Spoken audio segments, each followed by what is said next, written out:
산상수훈 여섯 번째. 제목은 여자가 안 보인다.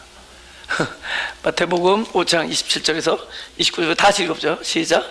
또 간음치 말라 하였다는 것을 너희가 들었으나 나는 너희에게 이르노니 여자를 보고 음욕을 품는 자마다 마음이 이미 간음하였느니라. 만일 네 오른 눈이 너로 실족해 하거든 빼어내버리라. 내 백체 중 하나가 없어지고 온몸이 지옥에 던지우지 않는 것이 유익하며. 이제 구약에서 간음하지 말라 이랬는데 예수님은 이제 음욕을 품어도 너는 이미 간음했다.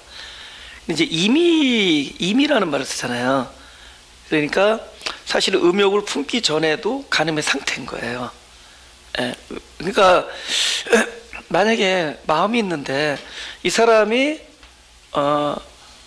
산에 들어가서 사람 하나도 안 사는 곳에서 한 30년을 그냥 뭐 매일같이 눈앞에 나타나게 뭐 메뚜기, 풀벌레들이나 보고 그냥 산에서 살았다고 치자고요. 그럼 음욕을 품을 일이 없겠죠, 그죠? 근데 이 사람이 도시에 한 30년 만에 나왔는데 막 사람들을 보면서 막 음욕을 품었다. 그럼 그때 간음한 거냐는 거죠. 그 마음과 지금 막 음욕을 품는 마음과 산에서 그냥 메뚜기만 보니까 음욕이 품지 않게 되지만 그 사람의 마음과 다르냐는 거죠. 이미 마음은 같은 거예요. 단지 앞에 보이는 것 때문에 음욕이 품어지는 거지 이미 보이는 것이 없을 때 음욕이 품지 않았다 하더라도 그 마음의 상태는 임이에요. 이미. 무슨 얘기냐, 간음은 어떤 여인을 보고 음욕을 품은 것이 간음이 아니라 이미 그러한 마음을 가지고 있는 상태가 간음의 상태죠.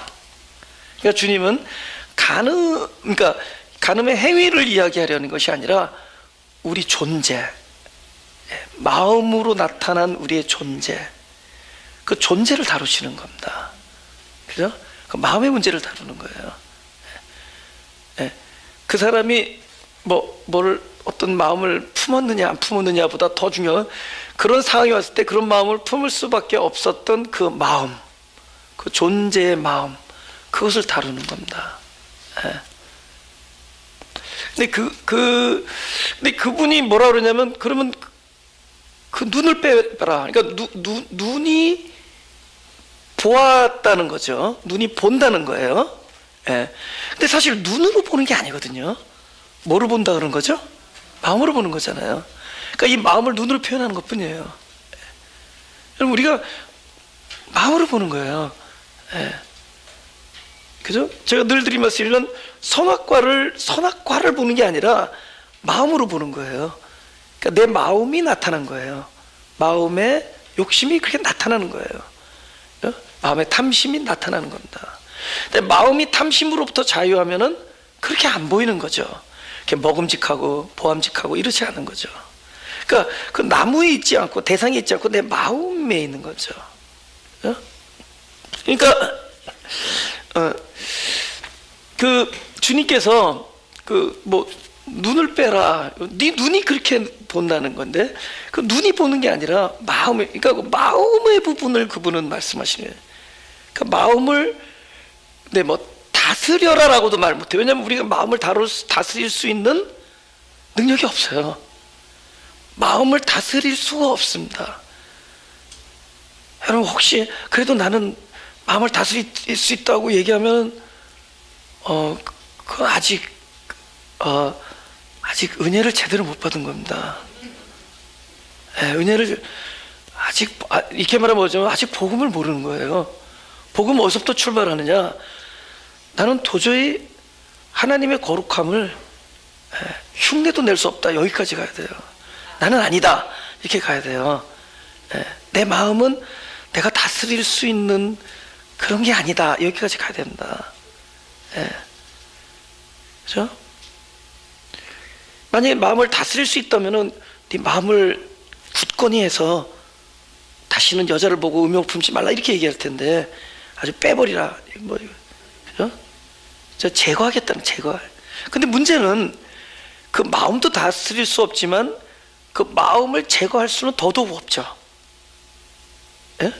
여러분 눈 뺄 수 있어요? 여러분의 손을 자기가 스스로 손을 잘 수 있냐고. 내 눈을 스스로 뺄 수가 있는 할 수가 없죠. 근데 왜 그런 명령을 하시냐는 거죠. 내가 할 수 없는 것을 왜 명령하시느냐. 그러면은 성경에서 뭐 예를 들면 네가 물컵을 이렇게 집어라, 이거는 명령하면 명령형이죠. 할 수 있는 거잖아요. 근데 내가 할 수 없는 거, 네 눈을 빼라 그럼 할 수 있어요? 할 수 없잖아요.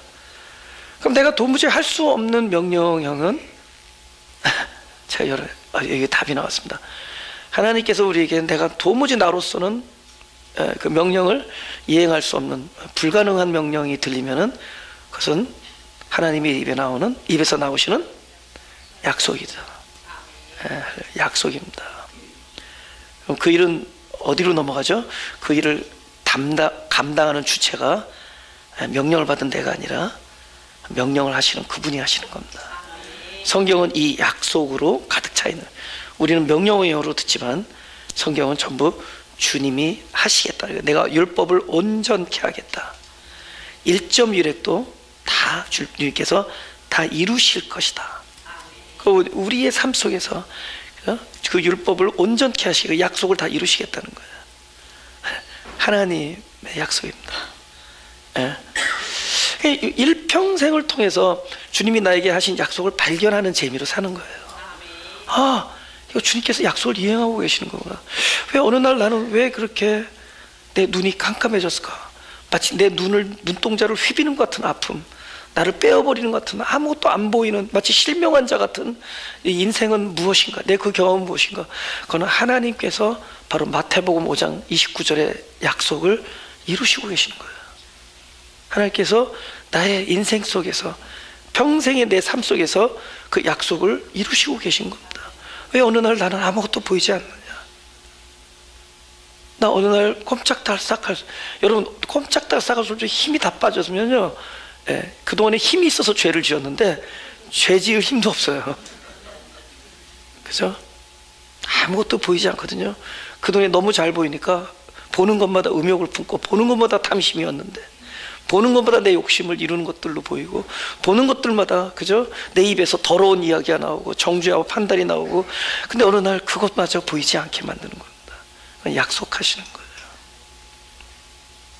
할렐루야. 마음의 문제를 하시는 겁니다. 마태복음 11장 5절에서 6절을 보죠. 예수님이 이제 메시아로 오실 때, 유대인들이 그 메시아를 기다리면서 얼마나 그 로마에 압제당하고, 그죠? 그 고통받고, 그러니까 그들이 기다리는 메시아는 그들의 상상 속에서 있었던 거예요. 내가 생각한 메시아는 이것이다. 그러니까 우리들도 우리가 상상하는 메시아들이 있다는 거죠. 우리가 상상하는 그리스도가 있고 우리가 상상하는 하나님이 있다는 거예요. 근데 정작 그분은 하나님으로서 증명되는 거지, 우리가 하나님이 이럴 것이다 라는 것을 만족해 함으로 증명되는 게 아니에요. 우리는 그렇게 하나님은 이러시는 분이 이런 일을 하실 것이다, 하나님 나에게 이렇게 그럴 때 그분은 하나님이시다, 이렇게 생각하죠. 그들이 기다렸던 메시아가 그런 거예요. 그들이 메시아는 오면은 진짜 왕권을 회복하고 로마의 압제로부터 자기들을 해방케 하고 이런 메시아를 기다렸는데, 그분은 정작 왔더니 아주 하찮은 사람들과 쓸데없는 시간을 다 허비하는 것 같은 거야. 저 변두리 가서, 지금 여기 중앙 도시에 에루살렘에 와서도 지금 해야 할 일이 많은 것 같은데 저기 갈릴리 지방에서 시골 사람들하고 그것도 문득병자들하고 시간 다 보내는 거예요. 그러니까는 그 세례 요한이 보내는 거, 제자를, 그 사람이 맞습니까? 옥에서 보낸 거예요. 제자들 보니까 그 제자들한테 얘기하는 거죠. 야, 나는 내가 소경을 보게 하고 안전뱅이가 걷게 하고 문둥이가 깨끗함을 받으며 귀머거리가 들으며 죽은 자가 살아나며 가난한 자에게 복음 전파, 나 그 일을 하고 있다. 그게 나다. 근데 그 나 때문에 네가 시험 들지 않으면 넌 복이 있다. 그죠? 그러면은 그게 주님이 그를 시험 들게 하는 게 아니라 그들이 잘못 생각한 주님에 대한 그리스도에 대한, 메시아에 대한 그들의 생각, 관념, 다른 말로 눈이죠.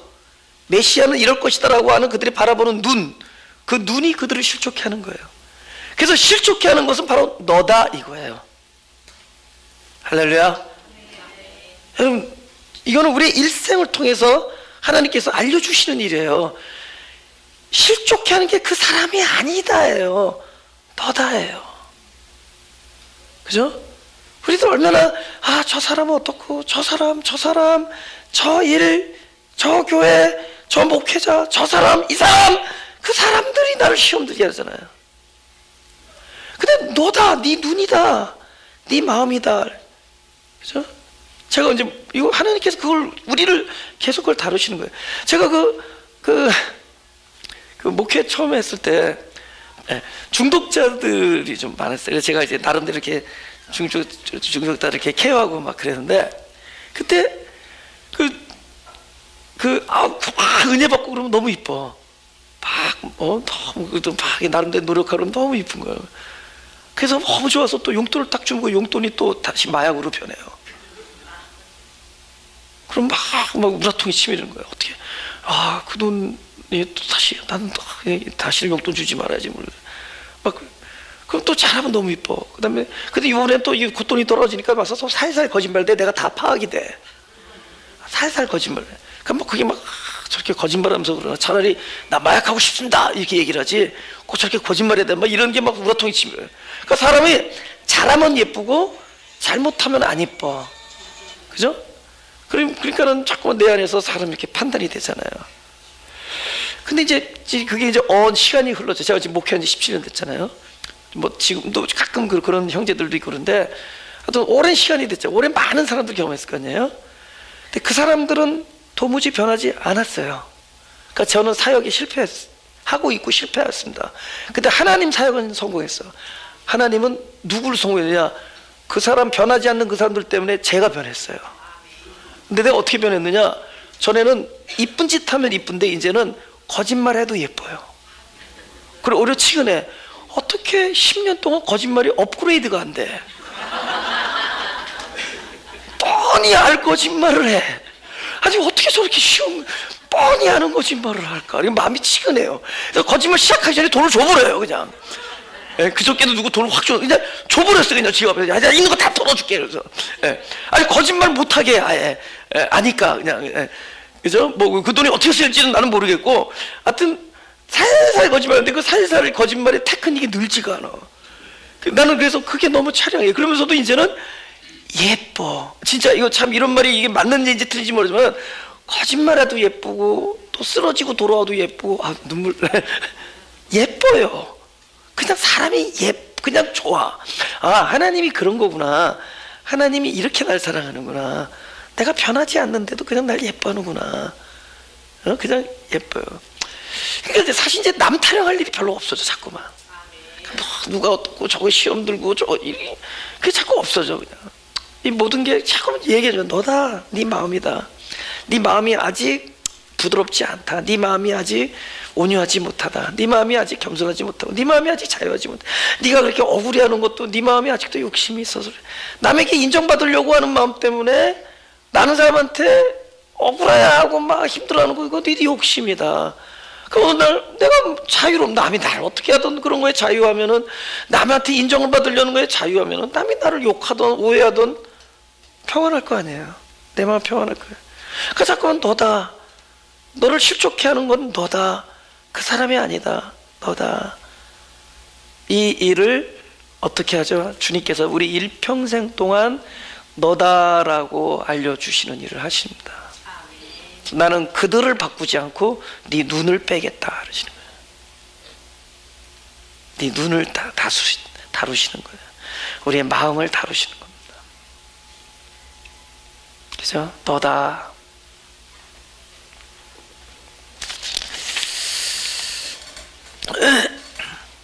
죽는 게 사는 거라는 거 우리가 얘기 많이 하잖아요. 그죠?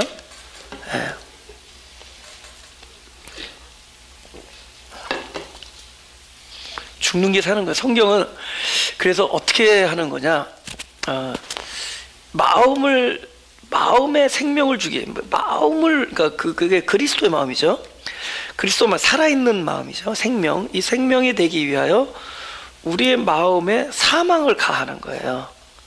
그러니까 죽음을 경험케 함으로 살려요. 그러니까 죽음이라는 걸 경험하기 전에는 새로운 마음으로 살아나지 못합니다. 그죠? 그래서 그분이 하는 일은 사망을 통해서 살려요. 예. 그 이게 소위 눈을 뺀다, 오른손을 오른손을 찍어버려라 하는 거는 전부 우리의 마음의 사망을 경험케 하는 겁니다. 오호라 누가 나를 이 사망의 몸에서 이렇게 되는 거예요. 그죠? 그건 어떻게 할 수 있느냐? 계명이 하는 일이에요. 계명이 뭐냐? 우리에게 뭔가를 알려주는 건데, 그게 뭐냐면은 이 말씀이 들어오면은 너를 당장의 현재 마음을 더욱더 강하게 해주는 것이 아니라 이 말씀이 들어와서 너를 확 옛날에 마치 광야에서 불뱀이 물듯이 확 너라는 마음을 확 죽음에 이르게 하겠다, 그런 말씀이에요. 자꾸 경험하면 그게 깨달아져요. 내가 여태까지 지금 말씀을 들어오면서도 끊임없이 이 원하는 바 선을 행치 아니하고 원하지 아니하는 악을 행하는 것은 이게 내가 아니구나. 이게 뭔가가 나 말고 뭔가 살아나서 그게 하는 거구나를 깨닫게 해줘요. 그거 사도 바울이 잘 설명합니다. 그래서 로마서 7장 9절을 보죠. 전에 법을 깨닫지 못할 땐 내가 살았더니, 그때는 내가 다 살아있는 거예요. 내가 계명을 지키고 내가 거룩하게 살아보겠다고, 내가 다시는 이런 일을 안 하겠다고, 내가 다시는 중독에 빠지지 않겠다고 막 그렇게 내가 막 살아있었어요. 근데 계명이 이름에 다 같이 시작. 죄는 살아나고 나는 죽었도다. 아시겠죠? 네, 그러면 계명이 일어서 죄가 확 살아나는 게 아니라 알고 봤더니 뭐를 본 거죠? 말씀이 들어오니까 뭐를 본 게 되죠? 내 안에서 움직이던 게 내가 아니라 살아난 죄였구나 라는 거를. 그래서 법과 내 사이에 뭐가 살아나냐? 죄가 자꾸 살아나는 거예요. 돌판이 있고 내가 있으면 죄가 살아나는 겁니다. 이게 이 계명이 들어서 깨달아지는 거예요. 뭐가 자꾸 깨달아지는 거죠? 전에는 깨달아지 보니까 내가 살아있었어요. 내가 잘하면 다시는 마음 결단하면 될 거라고 마음을 먹으면 될 거라고 생각해요. 이게 살아있는 거거든요. 나 안 되거든. 왜 안 되는 거죠? 사실은 내 마음은 지금 죽어있다고. 주님께서 계명을 통해서 죽인 거예요. 죽은 마음이 뭘 어떻게 할 수 있겠어요? 지금 네가 하는 게 아니라, 이 악한 일을 하는 게 네가 아니라 내 안에 있는 죄라는 거예요. 그거를 20절에 얘기합니다. 로마서 7장 20절에 이렇게 얘기하는 거예요. 예. 만일 내가 원치 아니하는 그것을 하면 이를 행하는 자가, 다 같이 시작. 내가 아니요 내 속에 관한 죄니라. 내가 원치 아니하는 이 일을 하는 게 내가 아니라 내 안에 살아있는 죄라는 거예요.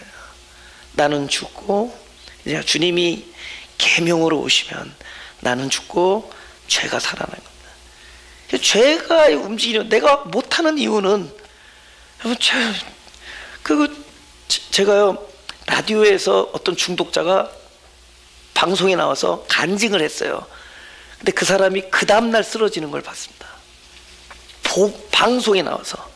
한 20몇 년 전에 방송에 나와서 전 여기 사람들이 다 들었어요. 그리고 그 다음날 쓰러져요. 그거 왜 그래? 그 사람 나빠요? 그 사람 나쁜 사람이에요?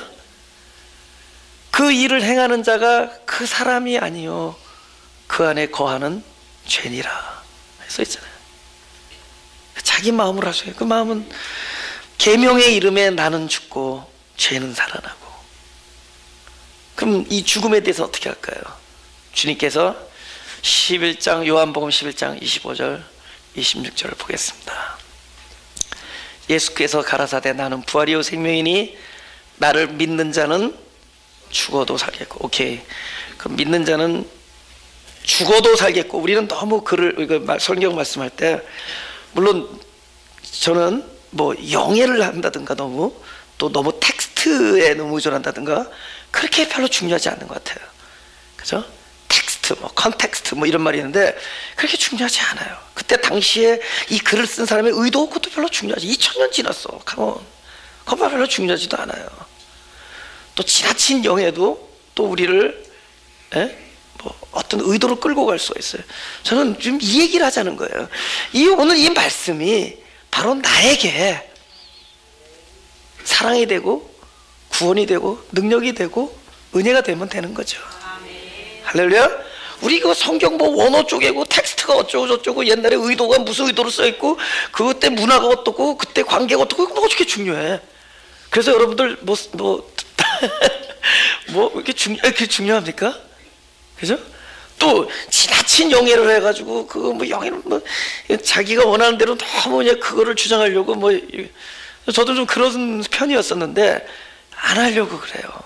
그렇지, 안 하려고 그래요.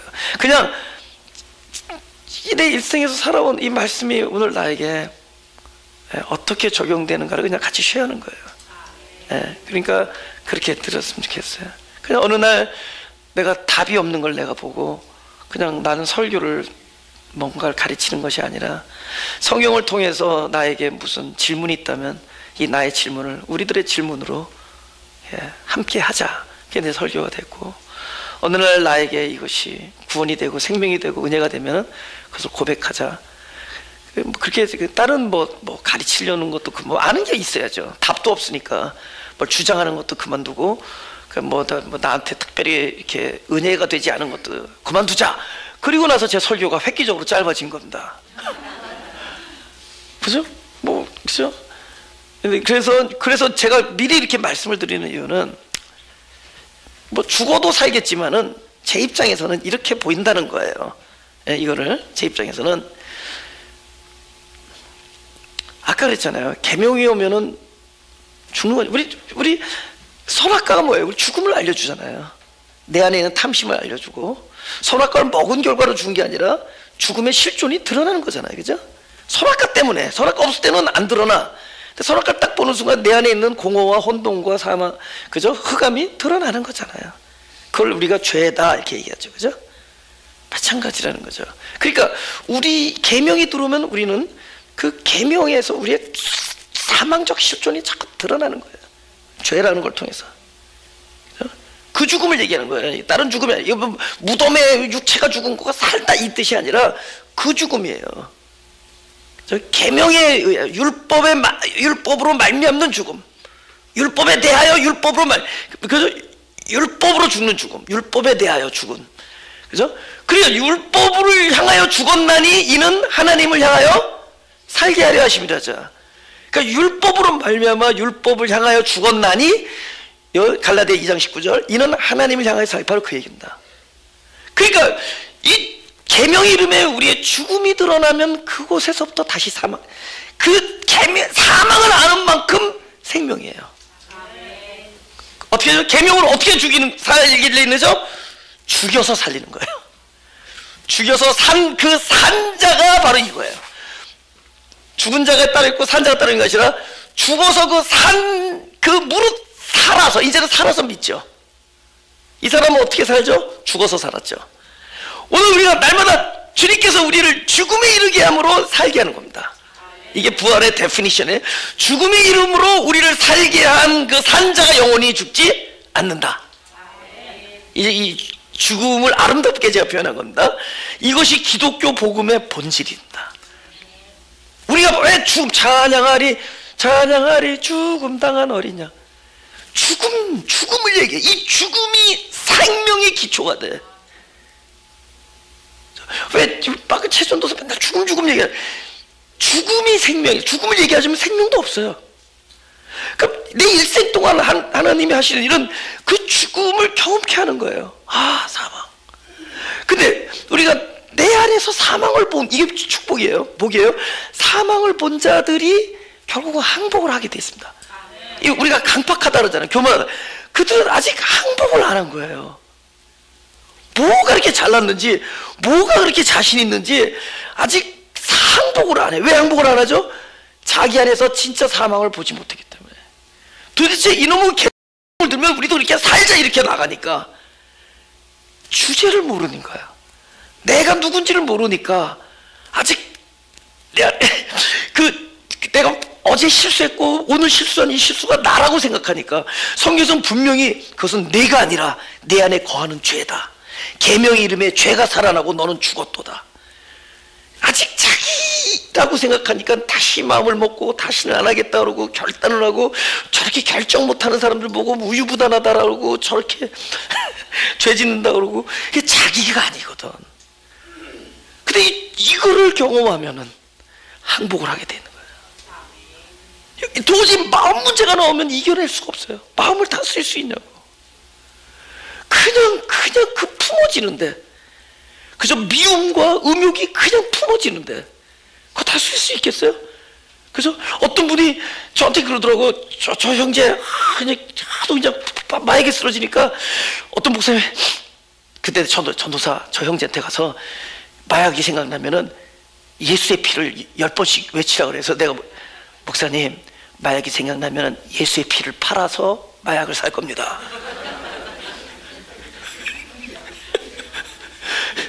언제 예수의 피 얼마? 그거 안 되는 거예요. 그게 내가 아니기 때문에.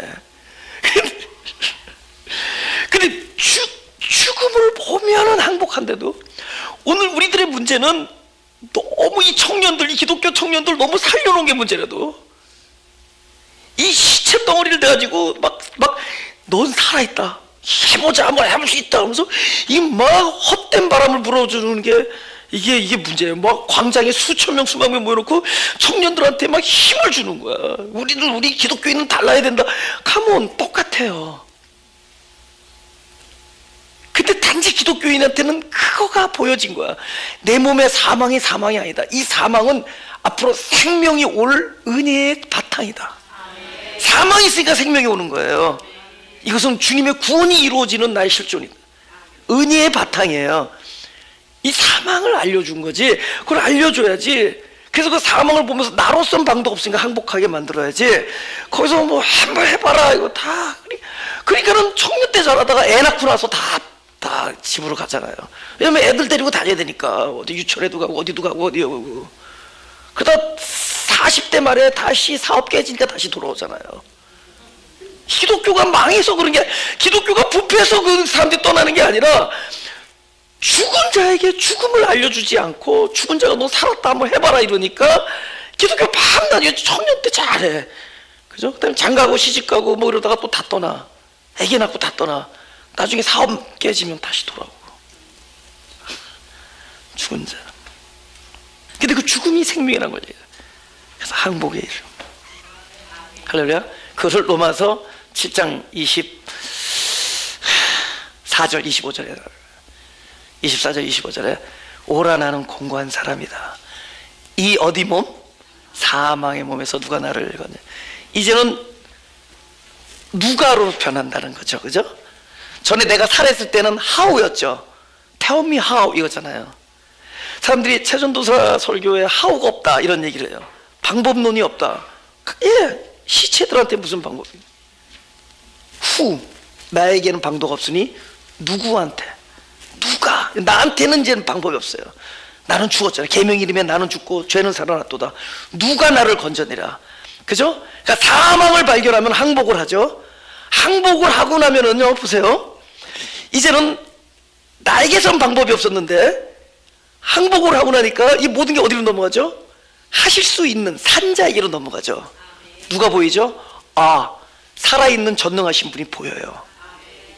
그래서 24절의 고백이 끝나면 25절로 옵니다. 25절을 그러면 두 글자로 뭐라 그럴까요? 진짜로 항복하면 이 두 글자가 이루어집니다. 감사합니다. 감사는 나에게서 할 수 없음이 주님에게서 보여지는 것. 그래서 하실 수 있는 분이 발견되어진 것. 진정한 감사가 이런, 우리가 감사해야 되기 때문에 감사되는 것이 아니라 완전히 총체적인 나의 나의 불능에서 전능하심의 그분이 발견되어질 때 아주 이 존재가 감사가 나오는 거죠. 감사하리로다. 지금 이 사람 방금 뭐예요? 사망을 고백하면서 탄식했어요. 완전한 항복이 이르렀죠. 나는 방도가 없습니다. 누가 나를 건져내겠습니까? 살려주십시오 하는데 갑자기 감사하나. 그런즉 그리스도로 말미암아 하나님께 감사하리로다. 지금 나에게 방도가 있었으면 하나님께 감사할, 그분에게 눈이 돌아가지 않습니다. 아직도 나에게서 찾죠. 지난번에는 이렇게 잘못했으니 이번에 한번 이렇게 해보자. 지난번에는 저 사람을 만났으니까 이번에는 이 사람을 만나자. 나에게는 방도 없습니다. 그런즉 하나님께 감사하리로다. 할렐루야. 그리고 나면은 8장을 넘어갑니다. 8장 3절 4절. 율법이 육신으로, 이번에는 죄가 살아났잖아요. 살아난 죄를 어떻게 할 것인가. 율법이 육신으로 말미암아 연약하여 할 수 없는 것을 하나님은 하시나니. 우리는 못하죠. 율법을 우리가 이룰 수 없죠. 약하니까 죄를 인하여 자기 아들을 죄 있는 육신의 모양으로 보내 육신의 죄를 정하사. 이 육신의 죄를 정하사, 이걸 풀어드릴게요. 아까 뭐가 살아났죠? 내 육신의 계명 이름에 나는 죽고 죄가 살아나죠. 그 육신 안에 있는 죄를 컨뎀이 뭐예요? 정죄하사. 주님께서 십자가에 돌아가신 것은 누가 죽는 거죠? 내 안에 살아있는 죄가 죽는 겁니다. 죄를 정죄하는 거예요. 살아있는 죄를 정죄해. 그분의 십자가의 죽음은, 우리가 말하는 기독교의 십자가, 그 십자가는 뭐냐? 살아있는 죄가 죽는 겁니다. 죄를 컨뎀하사. 그죠? Sin in the flesh예요. 네 육신 안에 있는 죄를 정죄하사요. 그의 죄를 정하사. 그 다음에 육신을 쫓지 않고 영을 쫓아 행하는 우리가 쫓아하면 우리가 쫓아가는 거죠. 육신을 쫓아할 때는 내가 걷습니다. 걸어요. 그러나 영을 쫓아한다는 건, 이거 걷는다는 뜻이 행한다는 게, 이거는 뭐냐, 마치 이런 거예요. 우리가 아주 차가 옛날에 덜덜거리는 막 똥차 타고 다닐 때는 그저 막 내가 운전하는 것 같은 느낌이죠. 하루 종일 피곤하고, 그죠? 근데 어느 날 딱 좋은 차를 타게 됐어요. 그랬더니 다 그런 거야.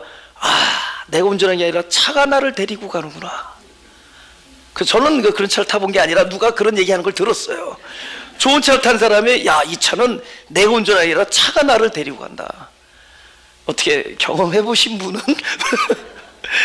네, 마치 우리 인생이 그렇게 어느 날 내가 내 일을 걸어온 것 같은데, 내 안에서 살아나신 영. 여러분, 우리 다 죽었잖아요. 그죠? 계명 이름에 나도 죽고, 우리 마음도 죽고, 우리 눈 다 죽었잖아요.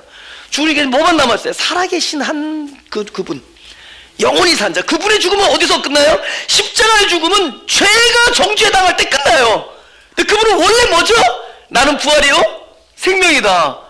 그 십자가에서 죄가 정할 때, 육신의 죄를 정하사 정죄당하고 죄가 죽을 때, 그 십자가의 죽음은, 그분의 죽음은 거기서 마칩니다. 그분 생명이에요. 그 생명이 어디에서 살아나느냐? 바로 죽은 자 가운데서 살아나시죠. 바로 나의 죽음 속에서 살아요. 이제 뭘로 넘어가죠? 부활. 계명의 이름에 사망의 실존이 들어가고 항복.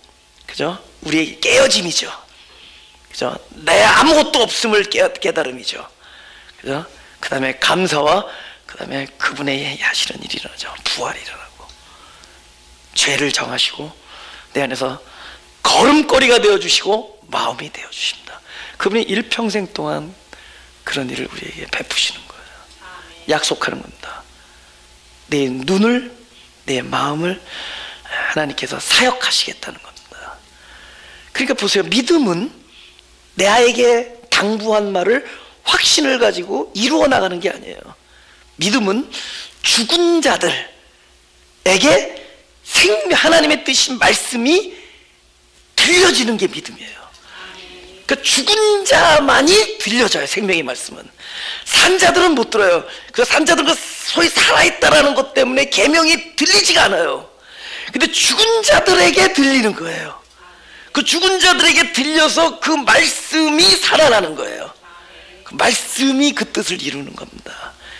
이든 믿음으로 사는 거예요. 그죠? 요한복음 5장 25절에도 그렇게 써 있습니다. 다 같이 읽어볼까요?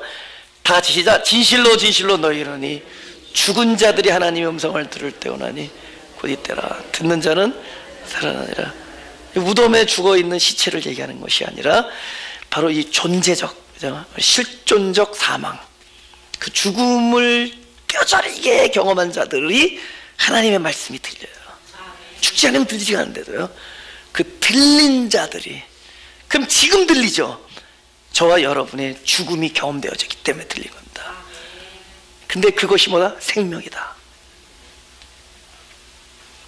그분이 하시는 일입니다. 그죠? 어느 날 보니까 그분이 걸어가요. 그죠? 그러면서 자유를 경험하는 거죠. 자유. 도저히 내가 내 마음을 다스리려 때는 너무 힘들어. 안타깝잖아요. anxious, 두렵고 불안하고 염려가 되고 걱정되고, 그죠? 내가 저 사람을 용서할 수 있을까? 내가 이걸 받아들일 수 있을까? 어느 날 여기에 사망을 직시하고 주님 앞에 항복을 가고 자비를 구하죠. 어느 날 그분의 마음이 여기서 살아나요. 네, 그런 것들을 받아들이게 돼요. 어느 날 내가 걸었던 삶에서 나를 끌고 나를 이렇게 인도해가는 삶. 제가 그저께 비전 시각장애인을 저보고 이제 마당 중에 기도하는 시간이 있더라고요. 끝나고 나서 기도하는데 제가 이제 이렇게 기도를 하게 됐어요. 그분들이 잘 안 보이잖아요. 그래서 보이지 않아서 불편하지만 하나님 안에 있어서 가장 편한 사람이라는 것을 보게 해주십시오. 그래서 내가 보이지 않기 때문에 잘 걷지 못하지만 하나님의 양날개 안에 품어져서 오히려 헐헐 하나님 편에서 나를 수 있는 자임을 보게 해주십시오. 기도를 하는데 내가 너무 멋있는 거야. 어떻게 그런 기도를, 어떻게 이런 기도를 하고 있나 그러면서 근데 그 말이 맞는 거예요. 그러니까 내가 걸을 때는 거기만 걷잖아요. 네. 영을 쫓아 행한다는 건 영적인 삶을 내가 부지런히 노력한다는 게 아니라 어느 날 주체가 바뀐 거야. 이 걸음의 주체가 바뀌었어요. 나는 그 안에서 죽은 자잖아요. 죽은 자인데 그분이 살아나셔요. 계속. 그러니까 왜 날마다 죽노라, 무슨 날마다 참겠노라가 아니라 날마다 죽노라의 뜻이 이제 이해가 가는 거예요. 주님은 우리 일평생 동안 우리를 죽음에 이르게 합니다. 근데 그 죽음이 생명이야. 곧 죽은 자들의 아들의 음성을 들 때로 이때나 죽은 자는 살아나요. 계속 그분이 살아나요. 나는 죽고 그분이 살아나요. 그 죄는 십자가에서 정죄함을 당한 겁니다. 내 안에서 내가 원하지 아니하는 악을 행하는 그 살아 움직이는 그 죄는 이미 십자가에서 정죄함을 받은 거예요. 그리고 이제는 뭐만 남았죠? 살아계신 그분만 살아계시면. 그래서 그분이 구체적으로, 마지막으로 구체적으로 어떤 일을 하시느냐? 우리의 눈을 빼버린다. 우리 마음을 제거하고 우리의 손을 한다는 것은, 여러분, 우리 오른 눈이야. 왼 눈도 아니야. 오른 눈. 오른 눈. 이 전부 이거 확신이거든. 전부 내가 확신하는 거. 내가 옳다고 여기는데, 여러분, 우리의 마음에서 보아서 옳다고 하는 것. 여러분 갈등이 다 어디서 생기는 거예요? 갈등이 다 어디서 생겨요? 잠깐만요. 갈등이 어디서 생겨요? 내가 옳다고 여기는 것으로 갈등 생기잖아요. 내가 이게 뭔지 옳은지 모르겠어요. 제 아내하고 저 싸움이 좀 덜한 편인데 왜 부부싸움이 덜하냐면, 우리 아내가 맨날 정답을 자기는 모르겠대. 제 아내가 정답이 강하면 싸울 거 아니에요. 내가 워낙 독특하니까. 아니 이게 맞았는데 우리 와이프는 뭐 결정을 못하겠대. 그래서 참 이런 환자랑 결혼한 게 너무 감사해. 정답을 모르겠다는 거야. 자기는 뭐가 옳은지 모르겠다는 거야. 그러니까 무조건 이게 긴가민가 쫓아와. 참 나는 복도 많아 진짜. 뭘 디시전을 메이킹을 못해. 자기는 병이래. 자기는 디시전을. 그래서 하나님께 감사했어요. 난 디시전 너무 빨리 메이크하는 나와 이렇게 만나게 해주셔서 감사하다고. 여러분, 우리는 이 옳은 눈, 옳은 손이 문제라도 뭔가 옳다라고 여기는 이 확신, 이게 부딪히는 거예요. 그래서 그거를 제거하는 거라도요. 그거는요, 전부 여자만 보여요. 그럼 옳은 눈은 여자만 보이는데, 그게 뭐죠? 이게 욕심인 줄 모르는데도 다 세상 것 보는 거야. 근데 그게 옳다고, 전부 나에게 하나님은 사람을 사랑으로 보지만 사람은 뭘로 보죠? 부인하면 안 돼요. 우리는 사랑으로 보지 않고 이것이 나에게 유익한가로 봐요. 그래서 우리가 선악을 판단할 때 이것이 나에게 유리한가, 이것이 나를 기쁘게 하는가, 그게 선한 거예요. 우리는. 그죠? 그러니까 전부 여자만 보는 거예요. 여러분, 구태여 영적으로 얘기한다면, 구태여 비유한다면은, 성경에서 여자로 표현할 때 여자는 한 글자가 없어요. 뭐가 없죠? 시가 없잖아요. 그죠?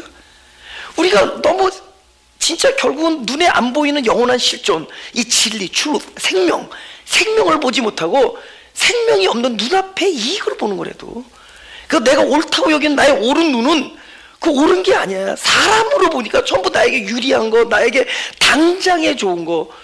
여러분, 교회 건물을 비싸게 팔았다면 그게 축복입니까? 그럼 교회를 비싸게 산 그 사람은 저주죠? 여러분, 우리 교회 가구를 파는데 이걸 사람들한테 비싸게 팔면 축복. 그 사람은 바가지 썼어. 그죠? 우리 교회 이 가구를 파는데 가구를 비싸게 사면 우리 하나님이 축복해서 우리 눈앞에 이걸, 여러분, 손해가 아니래도. 그래서 성경에서 뭘 판단했을 때 내가 옳다고 여긴 나의 옳은 눈이 아닌 걸 택하. 그러니까 내가 생각해, 요게 예를 들면 결혼할 때 A냐 B냐 둘을 봤어. 내가 고민을 해. 근데 A가 자꾸 마음이 끌려. 그럼 B를 선택한 자가 현명한 자예요. 성경에서는 우리가 택한 것에 반대를 택한 것을 두 글자로 뭐라는 줄 알아요? 네가 택한 것에 반대, 네가 옳은 눈으로 보고 오른손으로 결정하고 했던 것들의 반대를 두 글자로 뭐라냐? 지혜. 그러니까 지혜로운 자는 마음이 끌리지 않는 여자를 선택하는 거예요. 굉장히 왜냐면 우리는 마음이 어디에 끌려요? 이것이 나에게 유익한가, 나에게 유리한가. 결국 그 안에는 욕심이 나를 결정해요. 옳은 눈, 주님은 이 옳은 눈을 깜깜하게 만든대도. 옳은 눈을. 그래서 소경에게, 안 보이는 소경에게 더 깜깜하게 진흙을 붙여서 더 아무것도 안 보이게 함으로 이제 보게 만드는 거예요.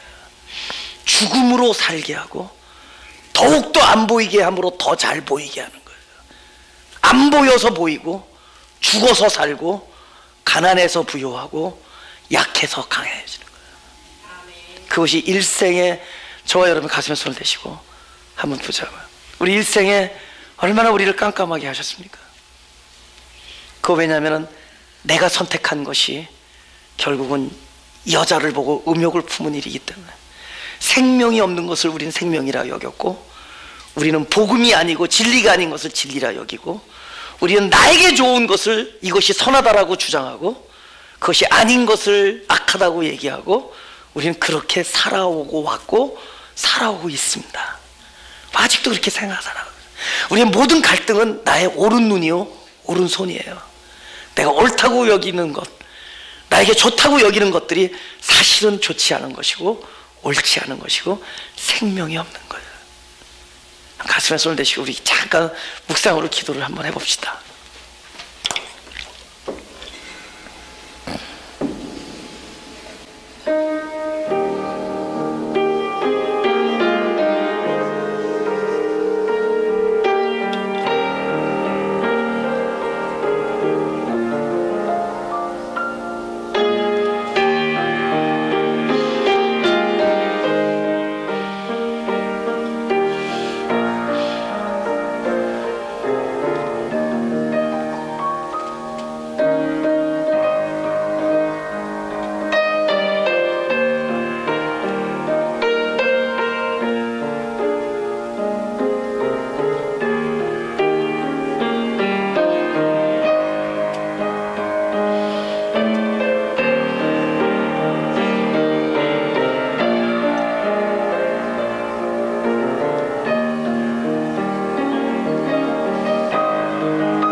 우리 1절 말합니다.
성경이 어떻게 보이냐면은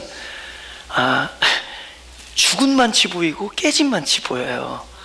죽은 만큼 보이고 깨진 만큼 들려요. 그러니까 생명은 내가 죽은 만큼 경험되게 돼 있어요. 그죠? 그러니까 지나친 영이 아니냐 한번 그만큼 깨져봐요. 깨지고 죽음이 뭔지를 처절하게 한번 경험해 보라고. 그렇게 화목하고 싶고 그렇게 선을 베풀고 싶고 사랑하고 싶은데 이 모든 것 앞에서 나의 그 사망을 한번 경험해 보라고. 부모를 효도하고 싶고 아내에게 잘해주고 싶고 사람들에게 선을 베풀고 싶은데 거기서 무너지는 사람들의 그 사망을 한번 보자고. 그 사망이 나에게서 경험되죠 봐. 그제서야 성경이 보인대도, 이거 100번 200번 연구해서 되는 게 아니라도 그제서야 그 주님의 마음이 밝혀지는, 이거구나. 지금 이 일이 나에게서 베풀어지고 있구나. 그 고백이, 그 사망의 고백이 나구나. 그래서 누구를 외치고 그 누구 때문에 감사할 수밖에 없고, 우리에게는 감사할 게 없어요. 그분 때문에 감사된다고. 지금 우리가 아무런 지금 이 해답이 없어요, 저 여러분은. 근데 우리는 그러므로 나에게 해답이 없음으로 감사해. 완벽하게 없으니까 그리스도로 감사해. 그분이 정답이에요. 우리 그 안에서 찾자고. 그 안에서. 할렐루야. 뭐 성경이 여러고 해석이 어떠고 교회 이거 다 하나도 안 중요해. 그분 안에서 찾자고. 그분의 은혜를 구하고. 할렐루야. 네, 기도하겠습니다. 하나님,